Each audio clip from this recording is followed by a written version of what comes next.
Emerald podcast series. Research that makes a difference.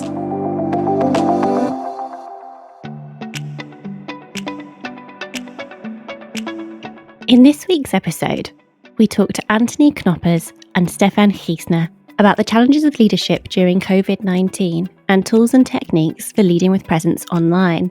Antonie is a trainer, coach, facilitator, guest speaker and actor, and teaches at the Rotterdam School of Management. He works with a broad range of international and national corporations on leadership and personal development. Steffen Giessner is a professor of organisational behaviour and change at the Rotterdam School of Management, and his research sits at the intersection of psychology and management. Together with co-author Milly Obdeijn, they have written Leading with Presence, Fundamental Tools and Insights for Impactful Engaging Leadership. So welcome to the podcast, Antonie and Steffen. Thanks for having us. Your new book is called Leading with Presence. How do you define presence and why is it important in relation to leadership?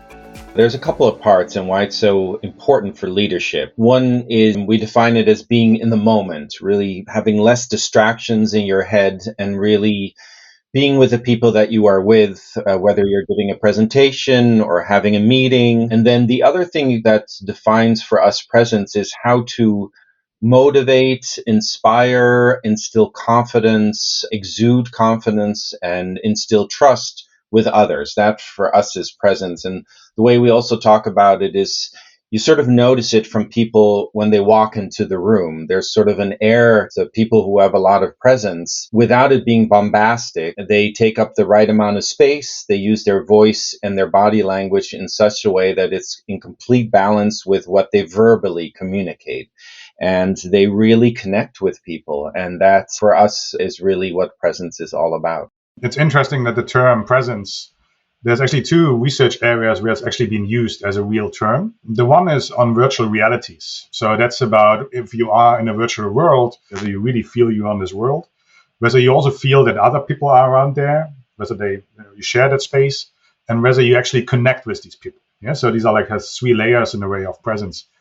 The other field where presence is used is nursing science. So for nursing, it's about whether you're there, being there with the client, with the patient, and secondly, being with the patient. So in a way, in its strongest form, it always means that you make a connection to somebody. And that's in such different areas as virtual realities, as much as nursing. And I think when it comes to leadership, one of the defining issues of leadership is there is no leader without followers. You need to connect to someone. And only with the connection, you can exert leadership in a way of influence. In that sense, we focus on this presence of that you are actually taking the step of being there with persons or with your audience, but also you connect with this audience. This way you exert already leadership. Sounds like there's really two parts to it, of what you convey, what you put out, and also what you take in from other people. That being present to listen, it's really interesting. Yeah. What role do you see emotional intelligence and authenticity playing in relation to this? Emotional intelligence, especially under the sense of you have to, in a way, get to know your audience, understand your audience, to make a connection and to be there with your audience. It actually is important to understand your audience, understand the emotions they show, make sense out of them and react correctly towards them. So that's one of these aspects of emotional intelligence. And you see that a lot on these nonverbal cues as well. Not just on the verbal cues, but it's actually most often that we pick up the nonverbal cues to make sense of what people think and how they feel. Somebody might say something, I feel confident, but you see in the behaviors where they show nonverbally that they not feel confident because they move a lot and showing nervousness somehow in the movements they have. Authenticity, I think, is also an important aspect we consider because one of the things is that what is important is the message you want to bring across has to be somehow congruent with the nonverbal parts of the message. And we see a lot of people not having that. And that let other people believe they're non-authentic. It's interesting from research we know that actually the authenticity we feel, like I was authentic in a situation, is not necessarily the authenticity others perceive. So there's hardly any relationship between what I say about myself, about my authenticity, and what others see. And I think many ways that kind of emotional intelligence and this kind of aligning of message and nonverbal cues is a sense of that. So you need to have alignment with that to actually show authenticity or perceived authenticity, because that's what you really want to have. Yeah, that others people perceive you as authentic. And sometimes it's this thing that we might not feel very much authentic in engaging in these things, because for us it's strange sometimes to show strongly emotions, for instance, even so the message is emotional. What we try to do in the book is give a lot of exercises in a way to not let the emotions overwhelm us. I'm sure we all recognize that we wrote that email in haste, in anger, and then we send it, or we say something in a heated meeting and you walk away and go, why did I say that? And what we want to offer people is a way in through the body, because we believe that's a very quick way in, to apply things like grounding and breathing, in which you can still have those emotions, but have more choice in managing the emotions. That's actually what also emotional intelligence partly is how do you manage the emotions that are there? I mean, we're human beings. We're going to always have emotions about something. But how do you have more management over your emotions? That's what's really interesting to us. And we find ways through the body to have more management over that. And then in terms of the authenticity, I think it's what the three of us, the three authors of this book, see a lot is, because we give other kinds of trainings as well, we see leaders convey messages. The words are beautiful, but the team members see something else. They feel something else. And that's, for me, the whole main thing is imbalance. And as long as what you say is in balance with what you show, you're doing great. But unfortunately, we find in the many presentations we've seen, in the talks we've seen leaders give to their team members and their stakeholders, that's often not the case. So we think it's really worthwhile to spend some time delving into the body language and the voice to see how then do you support those elements with your verbal communication. That's really interesting, because I've always assumed I'm authentic. If I'm saying something authentically, that will somehow translate just automatically. I've not considered properly how other people feel and how that might clash with what I feel is authentic.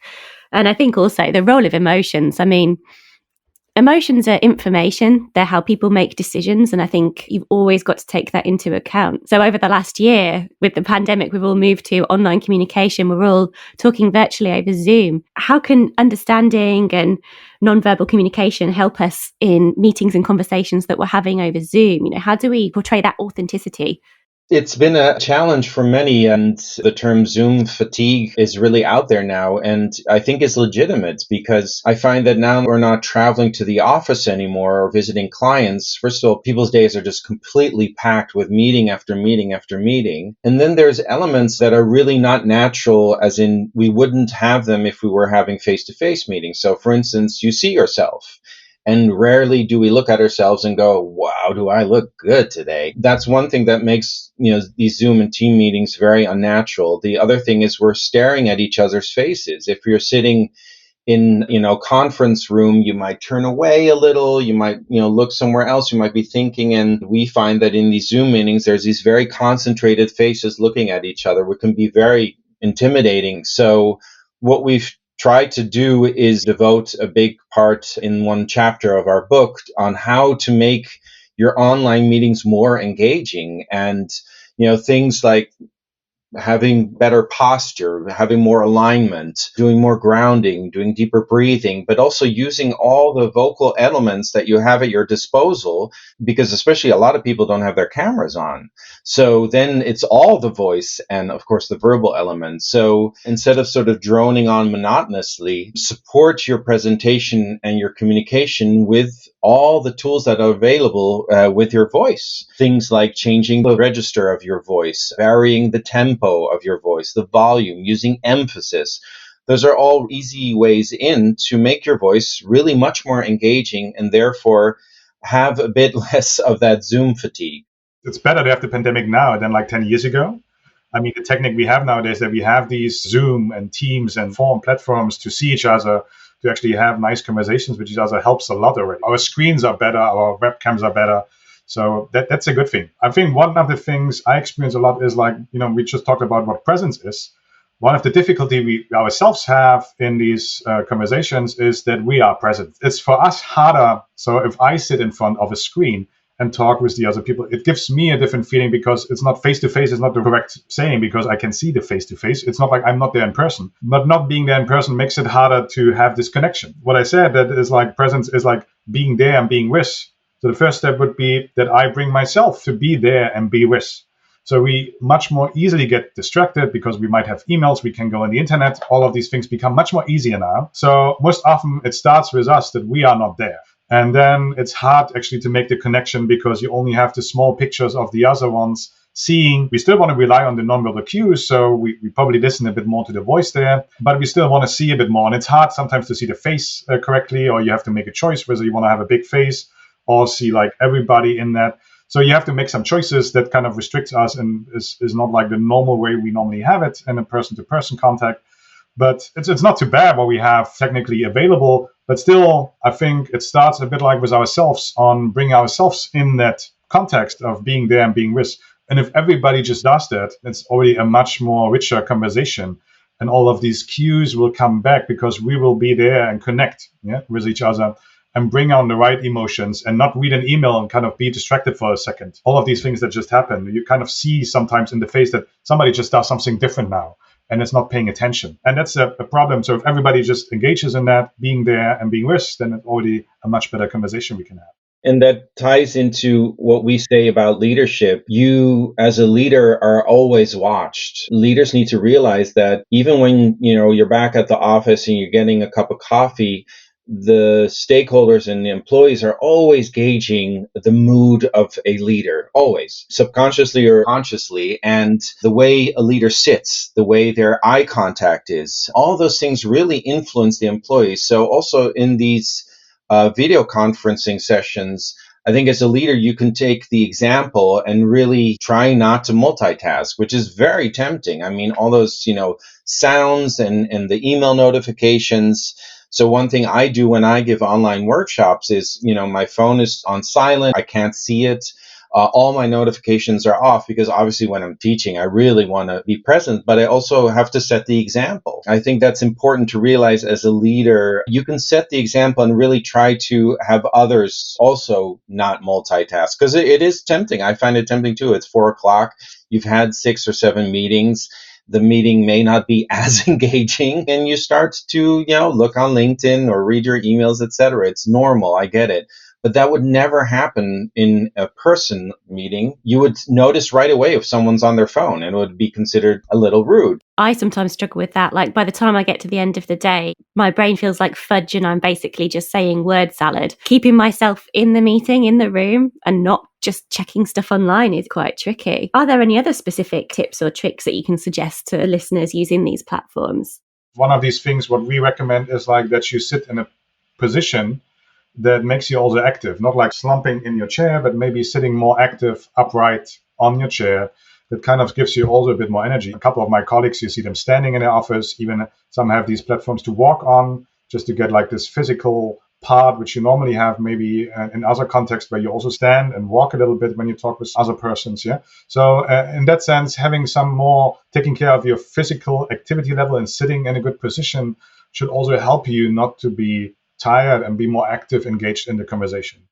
We mentioned some other tips in the book, like, for instance, when you're communicating, I tend to look into the camera because it gives others the feeling that I'm looking, having direct eye contact, and then to see their reaction, I'll look down. It helps with that connection. So in person, you just have, eye contact, but online, it's just a little different. Taking care of good lighting so that you're not lit from the back and you don't look all creepy and dark. I see a lot of people working side and looking off, not at all into the camera. So there's technical things you can do. And, like Steffen says, physical things, because we tend to slouch a lot in front of our laptop. So just sitting upright will really not only help others because you seem much more energized and present, but it'll really help yourself as well. And you'll have more room for breath. Helen, if it's 4:00 and you're drained and you've had meetings all day, one thing I do when I'm in that situation, which happens a lot, is first of all, I ground. I make sure I'm grounded because that I do it right now. So that made me calmer. My voice drops. I tend to talk slower when I ground. I'm much more in the moment. And then the breathing deeply from the diaphragm, not from here, the high chest area, but breathing lower will help bring me more in the moment. It will energize me. It'll help me to focus. So there's really a lot of ways in with the body and, of course, the voice to make yourself much more engaging and an effective communicator in online meetings. I have actually sat up straight now since we've been talking. I've got myself sitting properly. Tell me, what is grounding? Grounding would be if you place both feet flat on the floor, which also tend to rarely do when we're sitting. We'll usually have, or standing for that matter. One way in is to think that there's the roots, you're rooting yourself into the floor, much like a tree does, right? So think right now the roots of a tree growing through your legs, through your feet, and rooting itself into the ground or the floor. So when I do that, instantly I'm grounded. And it's a really great way to calm yourself and to be much more present and to give yourself more energy and focus. And the book is about the concept of presence in relation to leadership. But it does seem that a lot of these tips actually are really useful for anybody. How is presence important to those who are not in leadership? And how can understanding and using this help people potentially move into leadership positions? In the science world, we would make a differentiation when we talk about leadership and when we talk about leaders. So leaders, these are people who are in a specific structural position of power, within a hierarchical position. When we talk about leadership, we talk more about a skill, about something you can learn, something you exert. So when we talk about leadership, in a way, it means everybody can just do that. And leadership means somebody's following you somehow, or somebody's engaging with you. So in that sense, I think everything what we say in the book is not necessarily meant for those persons who are in a structural position of being a leader. Also, certainly these people have it very much necessary because they are observed all the time. They are the kind of role models we look towards. They definitely have it needed, yeah. But otherwise, I think in many situations, everybody of us takes over the lead. Might it be at family at home, yeah, when you want to say how the evening should actually look like and you want to convince the other ones, then you also have to show some leadership. But it's also in the business context when you have to give a pitch to your boss, you also have to show leadership because you have to convince them, you have to influence them, you have to be in front, you have to be engaging with them. And so this giving or providing leadership in a way is an everyday experience we all have. To explain it, the way we saw it is really the leadership within yourself, your personal leadership. So the book really is for anyone who communicates, basically, who wants to make their communication, be it a presentation, be it a meeting, being a pitch, a negotiation, more effective, more engaging, more inspiring, more motivating. And we've sought with the book to give as much a combination of research and exercises. So it's really, really practical. It's also really important to think about personal leadership in that context of speaking to external clients and to third parties and engaging people outside of your workplace as well. Given the predominance of email and instant messaging and Teams and Zoom that we use now, we're all working from home, and that's only been heightened during the pandemic. What's important about how we use voice and expression and storytelling in our business communication? It's actually an interesting question. We actually can adapt very easily technology, and we find new ways to read also the nonverbal cues in there. Might it be when you do WhatsApp, you have these emoticons, yeah? So this is a way of nonverbally dealing with our expressions, yeah? What we cannot put in words, we put in these emoticons, and they're used a lot. We now can say words in there, we can record that, so actually people can hear our voice now. I think these nonverbal parts are in as much important because we search for this information as well as part of our communication.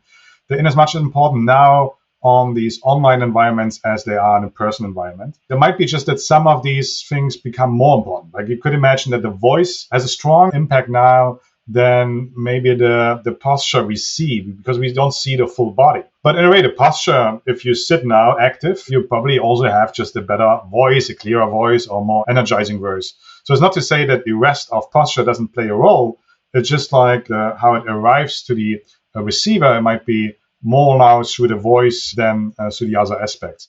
I think since March, February last year, people really need more of that connection. I think nowadays we tend to just dive into meetings and have very little chit chat. And even the chit chat seems stilted and unnatural. And we talk about two things, the weather and Corona. If we were in person and we were meeting, the chit chat would be very different. And I think actually much longer. And I think one of the things that communicators and leaders can really use during these days is the element of storytelling, because it's such a powerful communication tool. And it's a way to really increase your authenticity towards your stakeholders and employees, and also show some vulnerability. I think leaders often have sort of this stance of like, I have to be the tough one, the one in control.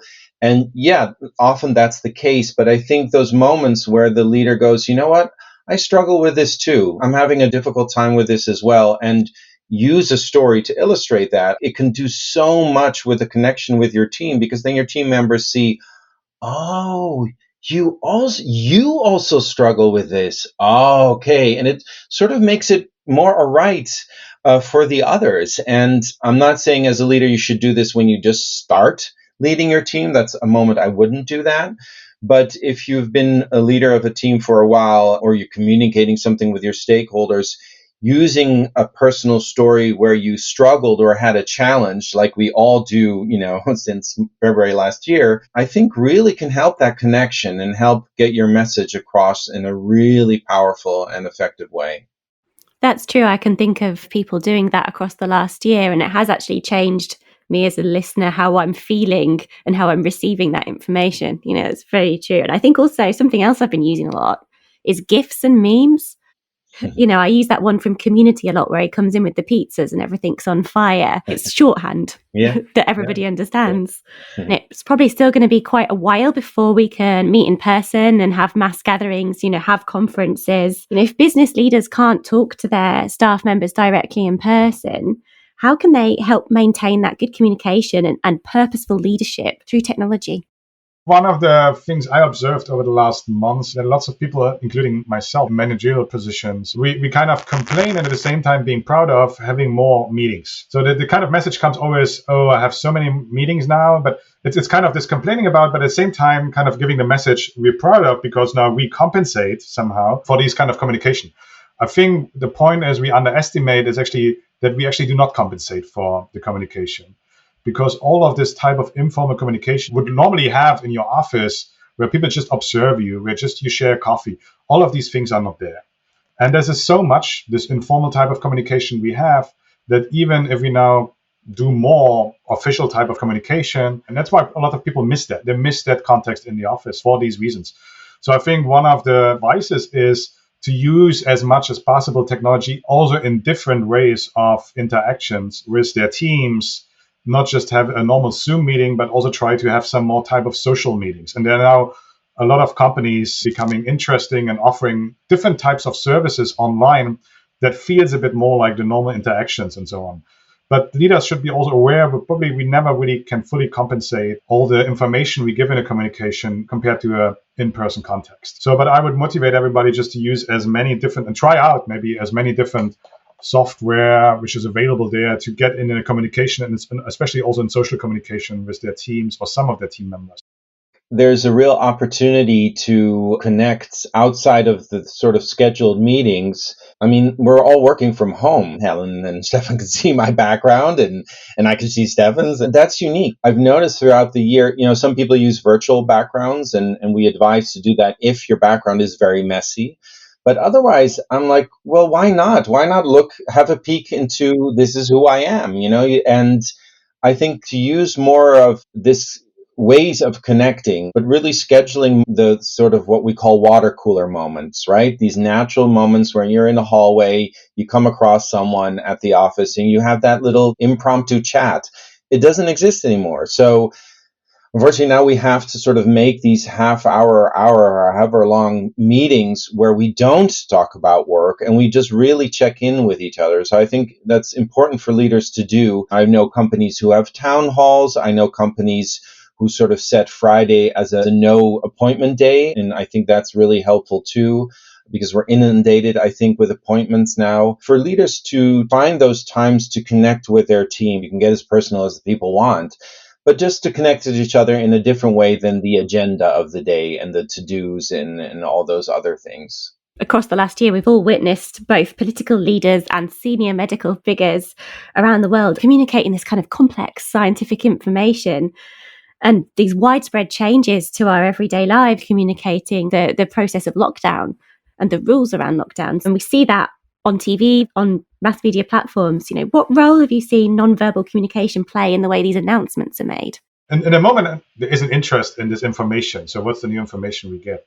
But if you think about what information really had impacted maybe yourself, or if I think about myself, what information once about COVID, how bad it is, then I think more on these scenes on the media where, for instance, nurses talked about how heavy the work is currently they're doing, how bad it is, and showing strong emotions. So when we see our politicians talking about the pandemic, it's more like an information sharing session of there's not much emotion with that. Yeah, it doesn't have this kind of personal story to it. I guess this also makes people, to a certain degree, not buy in all the time, not being fully convinced by the severity of that. Whereas when I see these nurses, talking, or also doctors talking about it, and showing strong emotions with that, maybe even crying when they start talking about seeing patients die, this has a much stronger impact on me as an observer, as a recipient of that information. So I think one of the things is like, why do our politicians or whoever provides that information also not show some more emotions on that? Because it should have stronger impact. That's in a way what our book is also about and what we recommend. Showing a bit of that makes the messages just much more stronger and aligned, coming back to authenticity, with the point you want to say. If you say it's really severe, then just saying it very monotonous, it doesn't have the same impact. So in that sense, I think what we can learn from these nurses is that also politicians maybe should show a bit more emotions. And with this one comes the nonverbal cues that actually would fit the message they want to bring across. Yeah, because now they just give along the new measures they need to take, and they just give us like numbers, and we are tired of these numbers. I think people would much more respond on, if you talk about specific cases, what happened, who passed away maybe. I think these are the emotional messages that bring the message really into us. I think as a leader or communicator of the gravity of what's going on, I think empathy also really helps. So coloring your voice with empathy and compassion. Think about if you have a child and your child walks in the room crying, you would use your voice a certain way to comfort that child. We do that automatically. So why not, as a leader or communicator during these times, convey that to the people that you're communicating with? That's one thing. And then I think it's really important to also convey authority in the way of clarity, the gravity of what's going on, how dire things are in certain parts of the world. And I think then it becomes even harder and more important for people to convey, please be patient for a little longer because things are really dire right now. And if you convey that in a very monotonous voice, as Steffen says, the meaning and the message just won't get across as effectively as that you really use all the vocal elements, such as emphasis, such as tempo of speaking, the register of your voice. I'm going lower right now. I'm going slower. Those are things that research has proven really has an impact to the listener. So speaking, for instance, in a high voice this way and really nervous is very different than speaking slower and calmer and with a lower voice. So to consider all those things in the way you communicate, especially during these times, is really, really important, in my opinion. I have quite a high-pitched voice and I have a tendency to speak fast when I'm engaged and interested in something, so I'll speed up. And how do you advise people to be conscious of that? The first step is to indeed be conscious of it. So we have lots of exercises that we do in our workshops, and also we've written, of course, a ton in our book. One way in to get to a lower register, first of all, is you need a deeper breath, right? So when we're nervous or excited, two things happen. The voice goes up and our breath goes up. Hi, everyone. It's great to see you. I'm really excited, right? So that happens right away. And it does something to not only the communicator, but also the listener. And a way in is, for instance, one of the things we use is children's stories. Children's stories are wonderful because they usually have, various characters. So think of Winnie the Pooh, right? So there's Winnie the Pooh, there's a rabbit. Rabbit would have a very different voice than Winnie the Pooh, who might talk really slowly and really low. And So if you have kids, we always recommend they're the best audience because they're brutally honest usually. And use the characters in the story to discover those lower voices, because your ear has to get used to that, because our ear is used to hearing our voice. And as soon as you dip into a lower voice, the ear is going to go, wait, that's not your voice. But it is your voice. It's just using your voice in a different way. So we tell people whose register tends to be high, first of all, to breathe deeper, to ground, because that always lowers the voice quite automatically. Singing is really wonderful. Queen's Bohemian Rhapsody is the one I always recommend because it has that Galileo, Galileo. So that's a really fun one to practice. And if you feel, self-conscious, just practice alone in the car, for instance, or while you're walking, I guess. Yeah, there are many ways in and many exercises to really strengthen your voice to make it much more engaging and effective. This kind of nonverbal part of our toolbox and this also emotional intelligence is a part we can train and we can learn on that. The issue here comes, as we talked also about authenticity, when you start training that, you feel very much inauthentic because it's new. We have a lot of people when we give trainings where they think they talk loud. And when we say to them, really kind of shout at us, for the audience, for the other people in the course, they give the feedback, now you sound like on normal volume. But for themselves, it's like, oh, I was shouting so loud, it must have been horrible for everybody. So this is, again, where the differences is between how you feel yourself, what is authentic, and what the others see. So in a way, if you start practicing, if you start learning, if you start trying out, if you feel inauthentic, it's a good thing, because one perspective on authenticity is whenever you feel inauthentic, you're actually learning. This is a bit like as you learn driving a car. In the beginning, it's all kind of weird and strange, but now we just do it automatic. And the same thing comes with these nonverbal parts. You have to train it first. It's overwhelming. You kind of forget other things if you concentrate on one. But if you practice it more, it also becomes automatic again. And then it becomes authentic again. Have you got any good examples of impactful and engaging techniques from leaders that you've witnessed?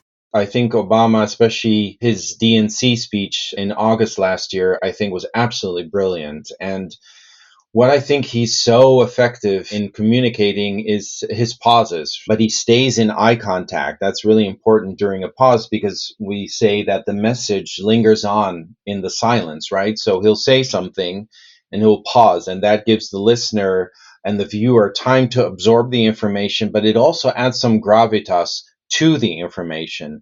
And then I think he was very moved in that speech, and he was visibly moved and seemed for me very authentic in that moment without being overly emotional where people might disengage. And I think he handles that tightrope just brilliantly. And for sure, he's someone I very much admire in the way he communicates. Of course, Martin Luther King is the way the man spoke was almost like he was singing. It was so beautiful. And then I think Jacinda Ardern I really like too, because she has a sort of personal touch to, I think, how she communicates that I think is so unique to the leader of, in such a position that for me feels very effective in the way she connects with others. Yeah, and I might also add Michelle Obama. We often show a video of her where she's in a bookstore signing her books, and that takes a long time because a lot of people want to get a signature there. And she really focuses on every individual and is present for every individual in that scene, which is quite impressive for such a long time sitting there. And you never have the feeling that she shows different type of energy or attention, I should better say that, to everybody who comes along. And that's quite impressive as well. And again, she shows there actually this presence again, being there and being with every person who's there, showing full attention to that. And that brings naturally also the right emotion and the right nonverbal cues, nonverbal language you need to have in the situation. I do always think that the Obamas are very authentic. They definitely managed to portray that sense of authenticity very well. Thank you very much for coming on the podcast. That was absolutely fascinating. And I will be sitting up straight a lot more. Perfect. Thank you. Thank you for this time, and thank you for offering an opportunity to talk about our book and our work. Yeah. Thank you, and it was lovely to be with you. You can find the link to Antonie and Steffan's book below in the show notes. Thank you very much for listening, and we hope you join us all again in 2 weeks' time.